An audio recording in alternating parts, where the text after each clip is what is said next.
Now let us see the derivation for the calculation of probability of error for the optimum filter or matched filter. For the matched filter, it is called so because its impulse response matches with the shape of the input signal. That means the impulse, if we talk about the impulse response of the matched filter, then it matches with the shape of the input signal. That is why it is also called as matched filter. Okay, if we see the basic difference for optimum and matched filter, in optimum filter we derive the probability of error for additive Gaussian noise. That means the nature of noise is taken as additive and Gaussian. And for matched filter, if you will see that the nature of noise is also considered to be white in nature. White in nature means, that means the PSD of the noise will be n naught by 2. That means in the optimum filter section we will be considering the generalized Gaussian noise, and when this noise is wide Gaussian noise, the optimum filter is known as matched filter.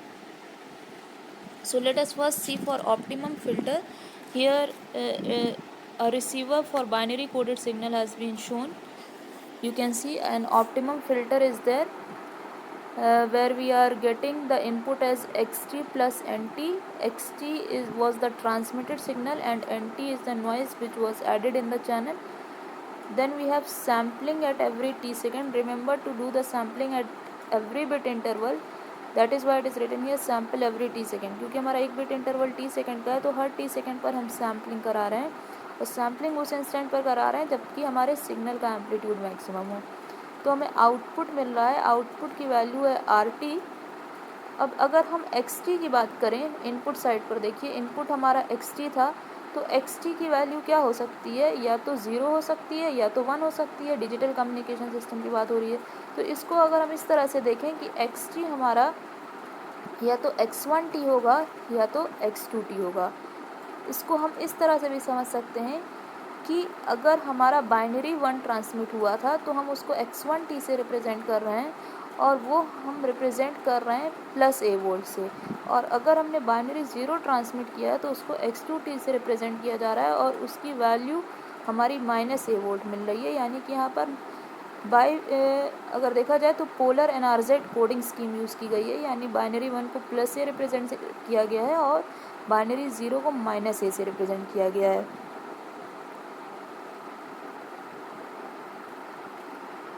अब अगर output की बात किया जाए तो ये third point जो हमारा दिया हुआ था ब्लॉक डायग्राम के जस्ट नीचे, उसमें यही लिखा है कि let us assume that the received signal is a binary wave form.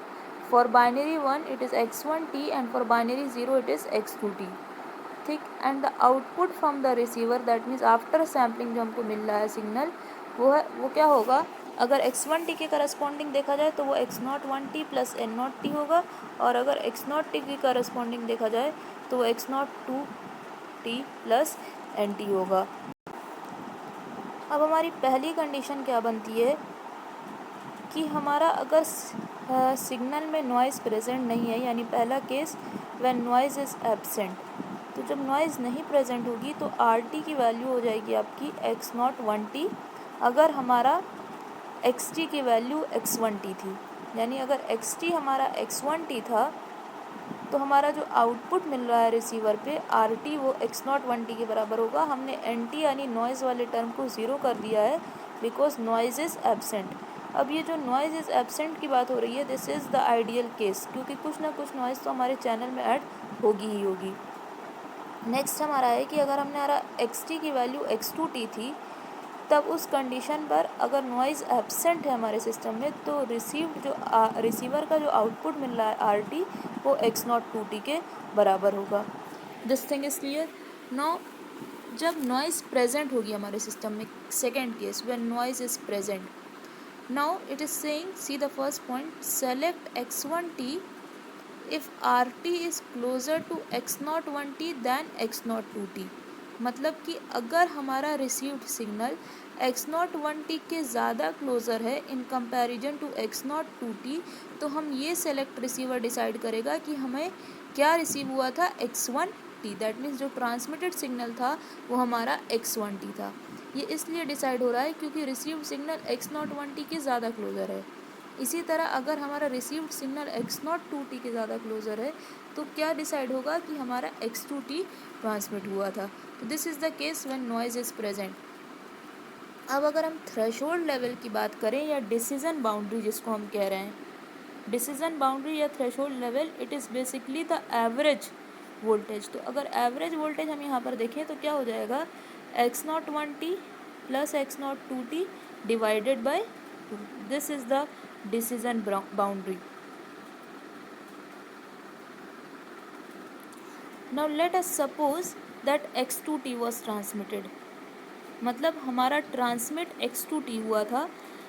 तो अगर x2t ट्रांसमिट हुआ था तो जो रिसीव्ड सिग्नल था वो x नॉट 2t के ज़्यादा क्लोज़र होना चाहिए था, बट क्योंकि हमारे सिस्टम में नॉइज़ है तो जब हम x2t ट्रांसमिट कर रहे हैं तो x नॉट 1t हमें ग्रेटर मिल रहा है x नॉट 2t के, जबकि आइडियल कंडीशन में क्या होना चाहिए था कि अगर x2t ट्रांसमिट हुआ था तो x नॉट 2t ज़्यादा होना चाहिए था x नॉट 1t से, but this is not the case क्योंकि हमारी नॉइज़ प्रेजेंट है सिस्टम में।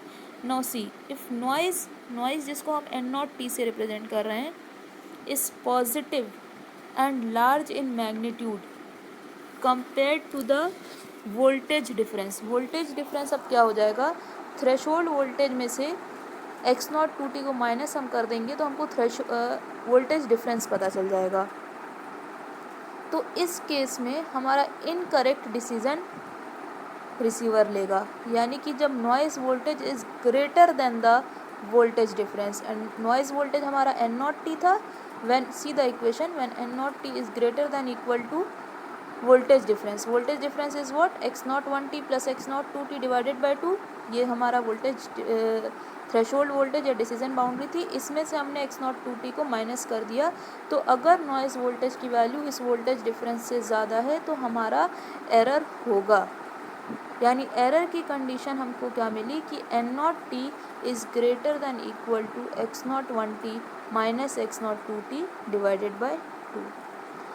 Now this condition is known as the error condition in match filter, यानी कि अगर नॉइज़ वोल्टेज की वैल्यू सैम्पलिंग इंस्टेंट पर इस दी हुई वैल्यूज़ के बराबर या उससे ज़्यादा है तो एरर कंडीशन हमारी एग्जिस्ट करेगी मैच फिल्टर के लिए। अब हमने स्टार्टिंग में ही देखा था कि नॉइज़ का नेचर गॉसियन है और गॉसियन डिस्ट्रीब्यूशन का जो पीडीएफ होता है उसकी वैल्यू मिलती है, उसकी वैल्यू होती है f of x is equals to 1 upon sigma root 2 pi e to the power minus x minus m whole square upon 2 sigma square. अब यहाँ पर हर टर्म का मतलब देख लेते हैं, हर वैल्यू का। एफ एक्स क्या है, ये पीडीएफ है, that means probability density function of random variable x, यानी रैंडम वेरिएबल हमारा एक्स है और उसकी प्रोबेबिलिटी का डिस्ट्रीब्यूशन का जो फंक्शन है वो एफ एक्स है। यहाँ पर हमारा जो पीडीएफ है वो गॉसियन इन नेचर है, इसीलिए हमने गॉसियन पीडीएफ का इक्वेशन यूज़ किया है। और यहाँ पर जो हमारा रैंडम वेरिएबल एक्स है वो हमारी नॉइज़ है जो कि चैनल पर ऐड हो रही थी। एम अगर देखा जाए तो एम मीन वैल्यू है जो हमने स्टार्टिंग में ही एज्यूम कर ली थी कि हम AWGN नॉइज़ ले रहे हैं जिसका मीन 0 है और वेरिएंस सिग्मा स्क्वायर है, यानी यहाँ पर मीन वैल्यू एम की वैल्यू आपकी 0 हो जाएगी। सिग्मा आपका स्टैंडर्ड डेविएशन है, sigma is nothing else but the square root of the variance sigma square. अब in case of white Gaussian noise, in case of basically Gaussian noise अभी हम बस कंसिडर कर रहे हैं, अभी हम वाइट लेके नॉइज़ को नहीं चल रहे हैं। नेक्स्ट सेक्शन में we will consider this Gaussian noise to be white and we will derive the probability of error for the matched filter. तो यहाँ पर गॉसियन नॉइज़ के लिए हमारी मीन वैल्यू m 0 हो गई है, तो अबव इक्वेशन में let's put the value of m is equals to 0 and put the value of x is equals to n naught t। why n naught t? Because random variable हमारा x यहाँ पर हमारे case में noise है, तो x की जगह n naught t substitute करते हैं और m की जगह 0 सब्स्टिट्यूट करते हैं, तो फाइनली हमको पीडीएफ मिलता है f x x is equals to 1/σ√2 pi e to the power minus n not t whole square upon 2 sigma square. अब इस पीडीएफ को अगर प्लॉट किया जाए तो we know that the Gaussian PDF is bell shaped in shape, यानी उसका अगर गॉसियन पीडीएफ का शेप देखा जाए तो वो बेल शेप्ड होता है और उस बेल की पीक उसकी मीन वैल्यू पर मिलती है। यानी यहाँ पर अगर मीन वैल्यू हमारी 0 है तो हमारी पीक 0 पर मिलेगी। देखिए पीक हमारी ओरिजिन पर मिली। एक्स एक्सिस पर हमने अपना रैंडम वेरिएबल ले लिया, रैंडम वेरिएबल हमारा नॉइस था n not t. Y axis पर हमने पीडीएफ ले लिया, that means f x of n not t. अब यहाँ पर हमने एक बेल शेप्ड पीडीएफ बनाया है जिसकी पीक देखिए ओरिजिन पर मिली है। ये Gaussian PDF even symmetry exhibit करता है, यानी वाई एक्सिस के अबाउट सिमेट्री मिल रही है आपको। अब इसमें अगर देखा जाए तो कौन सा पोर्शन एरर कंडीशन को रिप्रेजेंट कर रहा है मैच फिल्टर की। हमने कहा था कि जब एन नॉट टी की वैल्यू, यहाँ पर देखिए जो एरर कंडीशन बनी थी कि अगर एन नॉट टी की value greater than equal to x naught 1t minus x naught 2t divided by 2 है तो उस कंडीशन में एरर एग्जिस्ट करेगा। तो यहाँ पर देखिए जो डैश्ड वाला पोर्शन है पीडीएफ का, जहाँ पर लिखा है x naught 1t minus x naught 2t divide by 2, वो पोर्शन वहाँ से स्टार्ट करके इनफाइनाइट तक वो पूरा पोर्शन एरर वाले रीजन को शो कर रहा है, यानी एरर प्रोबेबिलिटी को रिप्रेजेंट कर रहा है। अब हमें पता होता है कि पीडीएफ की एक प्रॉपर्टी होती है कि अगर हमें प्रोबेबिलिटी निकालनी है किसी रैंडम वेरिएबल x की, जहाँ x की ये कंडीशन दी है कि वो लाई कर रहा है x1 से x2 के बीच में, that means the value of x is less than equal to x2 but greater than equal to x1, यानी x हमारा लाई कर रहा है x1 से x2 के बीच में, तो उसकी प्रोबेबिलिटी इस बात की क्या होगी कि x is lying between x1 to x2।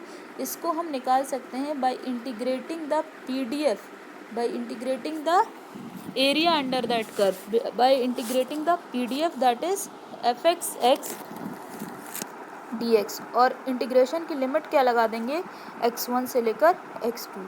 तो यहाँ पर अगर ये वाली प्रॉपर्टी हम यूज़ करते हैं पीडीएफ की, तो probability of n not t greater than equal to x naught 1t minus x naught 2t divided by 2 is equals to, अब देखिए यहाँ पर प्रोबेबिलिटी में हमें x1 यानी लोअर लिमिट तो पता है लेकिन अपर लिमिट नहीं पता है। अपर लिमिट आप ग्राफ देखिए, अपर लिमिट आपकी क्या सेट हो जाएगी, इनफाइनाइट सेट हो जाएगी।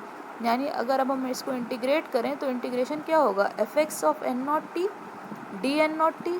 क्यों, क्योंकि x हमारा यहाँ पर क्या है, नॉइज वोल्टेज है n not t. Lower limit को हमने सेट कर दिया x naught 1t minus x naught 2t divided by 2, और अपर लिमिट हमारी सेट हो गई इनफाइनाइट। अब since the Gaussian PDF is symmetric in nature, that is vertical axis के अबाउट सिमेट्री हमको मिलेगी, तो जो हमें वाई एक्सिस के राइट हैंड साइड में ग्राफ मिला है वही लेफ्ट हैंड साइड में भी मिलेगा। तो ये ग्राफ से भी क्लियर है और ये जो नीचे इक्वेशन दिया हुआ है इससे भी क्लियर है कि probability of n not t greater than equal to x naught 1t minus x naught 2t divided by 2 is equals to probability of n naught t less than equal to. Since the above two probability is indicating error probability, क्योंकि इस probability से हमको अपने filter की error की probability पता चल रही है, इसीलिए we can write this probability as probability of error and represent it by p in suffix e. That means it is representing the error probability. अब जो एरर प्रोबेबिलिटी का इक्वेशन हमें मिला है, इस इक्वेशन में हम f x n not t की वैल्यू डालते हैं। तो f x n not t की वैल्यू कहाँ से डालेंगे, देखिए यहाँ पर आपको f x n not t की वैल्यू मिली थी लास्ट इक्वेशन, सीधा last equation 1/σ√2 pi e to the power minus n not t का whole square upon 2 sigma square. तो यहाँ पर we have substituted that value of f x n not t, तो error probability हमें मिल गई, हमने f x n not t की वैल्यू सब्स्टिट्यूट की and then d n not t. So this is our first equation. Now we have to solve this integration which is quite a tedious task. So first let us make some assumptions before solving it. The first assumption is let n naught t whole square divide by two sigma square is equals to y square. यानी यहाँ पर ई के power में जो हमारा term था उसको हमने एज्यूम कर लिया है to be equal to y square. Fine.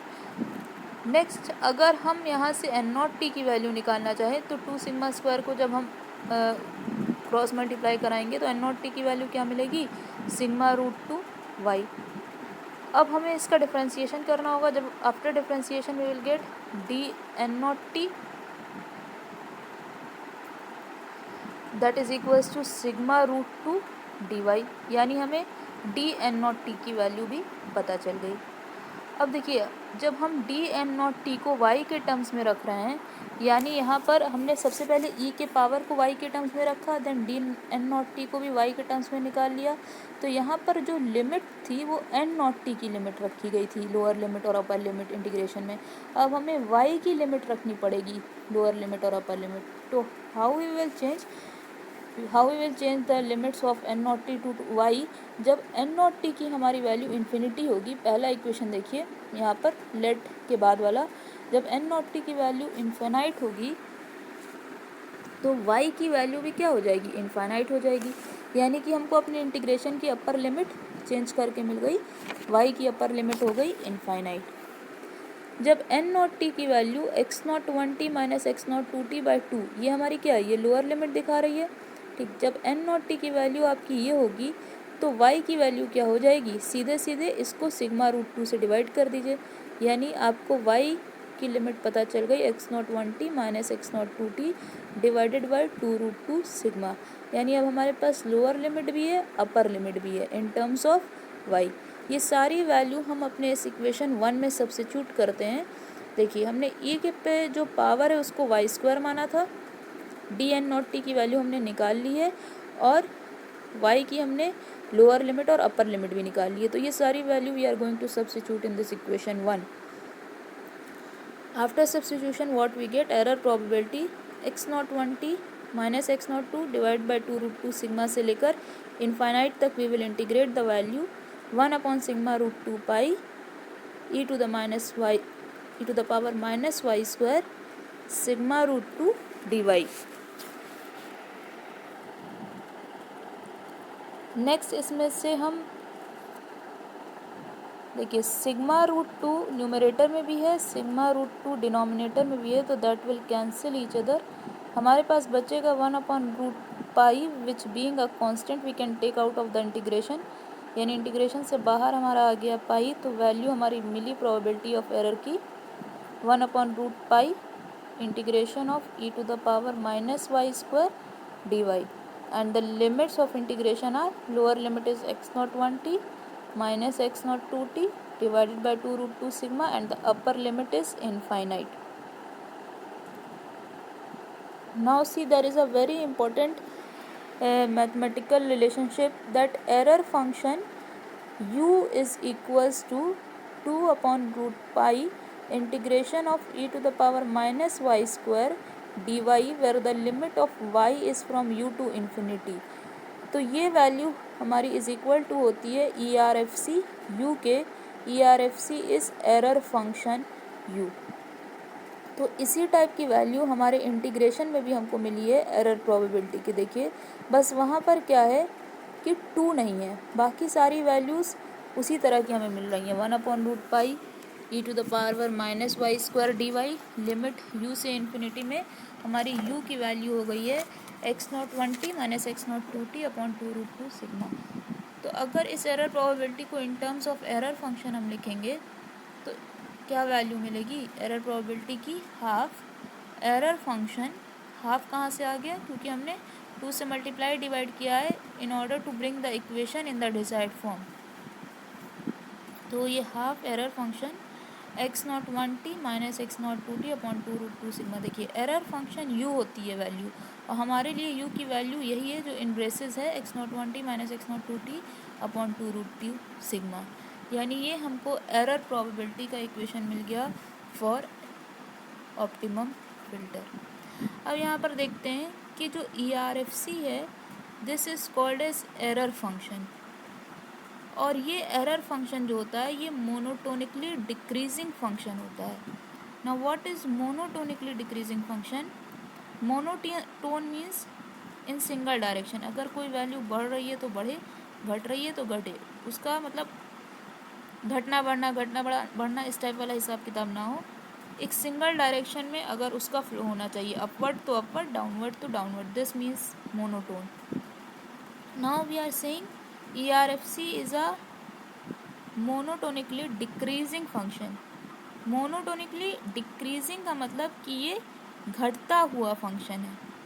यानी कि अगर हम देखें कि अगर हमने ERFC U की वैल्यू जो हमने यहाँ लिखी है, बेसिकली ERFC ये जो हमारा रेशियो मिला हुआ है हमें x01t minus x02t upon 2√2 sigma, तो ये जो रेशियो है इसकी वैल्यू जैसे जैसे बढ़ेगी एरर फंक्शन की वैल्यू वैसे वैसे घटेगी, यानी इनवर्स रिलेशन है. क्यों? क्योंकि ERFC is a monotonically decreasing function. That means if we are increasing this ratio, the value of ERFC will decrease, and when the value of ERFC will decrease, it is clear from the equation 2 that the value of error probability will decrease. और हमारा motive क्या होता है कि filter की optimum filter जो हम design कर रहे हैं उसकी एरर प्रोबेबिलिटी मिनिमम हो. अगर हमें एरर प्रोबेबिलिटी को मिनिमम रखना है तो हमें एरर फंक्शन जो हमें मिल रहा है उसमें जो हमारा रेशियो है उसको हमें इंक्रीज़ करना होगा, क्योंकि जब एरर फंक्शन की वैल्यू घटेगी तभी तो प्रोबेबिलिटी ऑफ एरर घटेगा. It is clear from equation 2. और एरर फंक्शन की वैल्यू घटेगी कब? जब हमारा ये रेशियो इंक्रीज़ करेगा. अब अगर इसमें देखा जाए तो ये रेशियो जो आपका मिल रहा है x01t minus x02t upon 2√2 sigma, ये बेसिकली ये बता रहा है कि आपको इस रेशियो को इंक्रीज़ करना है. और अभी हम आगे यही देखेंगे कि ये रेशियो बेसिकली हमारा SNR डिसाइड करता है. SNR क्या होता है कि वो सिग्नल टू नॉइज़ रेशियो की वहाँ बात होती है, जिसमें हम ये देखेंगे कि सिग्नल स्ट्रेंथ हमारी इंक्रीज़ होनी चाहिए और नॉइज़ स्ट्रेंथ डिक्रीज़ होनी चाहिए. That means from equation 2 it is clear that this ratio should be increased in order to decrease the value of ERFC and hence the value of error probability for the optimum filter.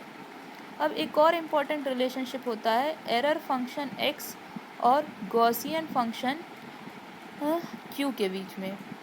The relationship between error function and Gaussian error function is ERFC x is equals to 2q x√2. यानी सीधे सीधे जो भी x की value है वो 2q x√2 में substitute कर दीजिए and you can take out your value in terms of Gaussian error function which is represented by capital Q.